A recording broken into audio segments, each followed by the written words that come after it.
Thank everyone for taking time to be here today. Before I begin my questions, I want to echo some of the comments of the ranking member, Mr.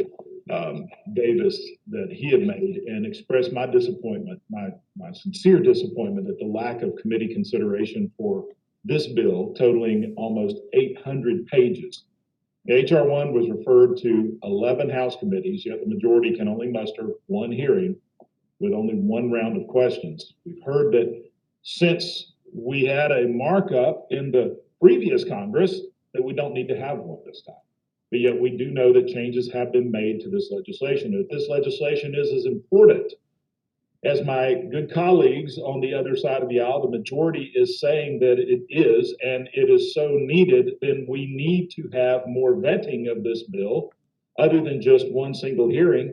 And I would even argue that the one markup that we had last Congress was not even sufficient, as it was, as I considered it, being ramrodded through, this time even more so.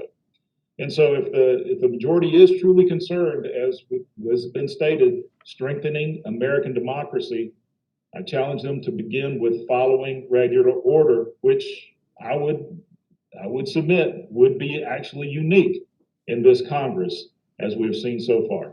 So on to my questions. And Ms. Abrams, good to see you. It's been a long time since we've been in the state legislature together, and you outlasted me there. I got 10 years in, you got 11. So just want to ask you a few questions. First of all, how many elections have you actually administered? I've never served as an administrator of an election. Okay.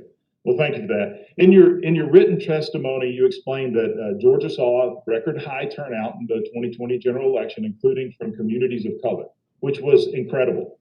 I think all of us, everyone here, can agree that more voters voting is great for our republic. It's great for our nation. And I'm thrilled to see that an increasing number of Georgians are exercising their civic responsibility.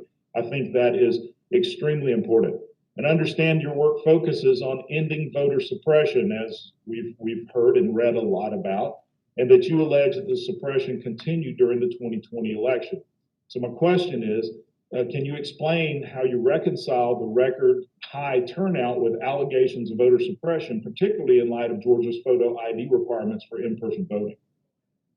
So I would begin by stating that there has never been a direct correlation between turnout and suppression. The question is who is prevented from actually attaining access. And the very poor analogy I would make is to say that more people getting into the water does not mean there are fewer sharks. We know that voter suppression has existed not only in Georgia, but around the country.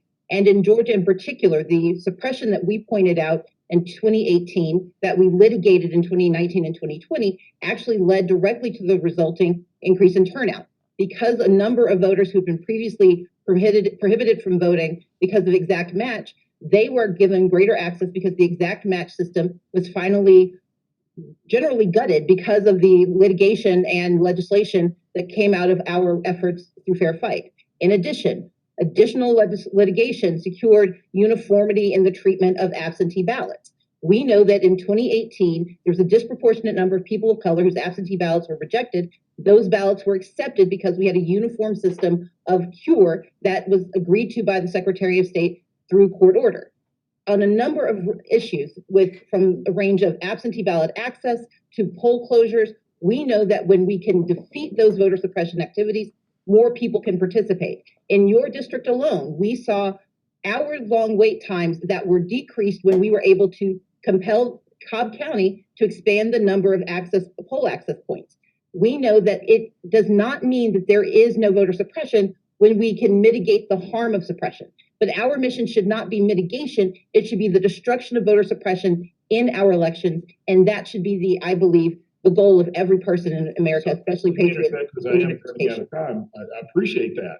But what you're telling me is that you took corrective action at the local level, at the state level, to make this thing work. My fear is if we do something federally, you pass something here, it takes forever to get it undone. And so in your opening statement, you also talked about Donald Trump with his bringing questions to the election for months, caused people to distrust the election. I think a lot of there's issues on both sides of that of many claiming that elections have been fraud. And I know you ran for governor in 2018 and you came very close to winning. It was a very well-run campaign. But I was just reading an article of NPR that was questioning whether you even conceded that race because of questions about the validity of the election. Have you conceded that race? Madam Chair, am I permitted to respond? You can. The gentleman's time has expired, but you're certainly permitted to answer the question. There is an absolute and very clear distinction between my actions in 2018 and what we saw play out in 2020 and 2021. I began my speech on November 16th by legally acknowledging the sufficiency of the election, and I did not pose a single contest designed to make me the victor by throwing out votes. Instead, what I did was challenge the underlying system that denied tens of thousands of Georgians access to the ballot, which was proven through 4 successful lawsuits in 2018 and continued success at the federal court level over the course of the remaining year and a half. What Donald Trump attempted and what his supporters attempted was to actually throw out the votes of eligible Americans based on spurious examples and outright lies of voter suppression. There is absolutely no correlation between what I did, which is to increase access to the right to vote, and what he attempted, which is to limit those who were allowed to participate in our elections. Well, and I appreciate that. And I was not trying to draw a correlation between you and Donald Trump, but I will add, Donald Trump did concede that race. So, Madam Chair, I know that my time has expired and I yield back.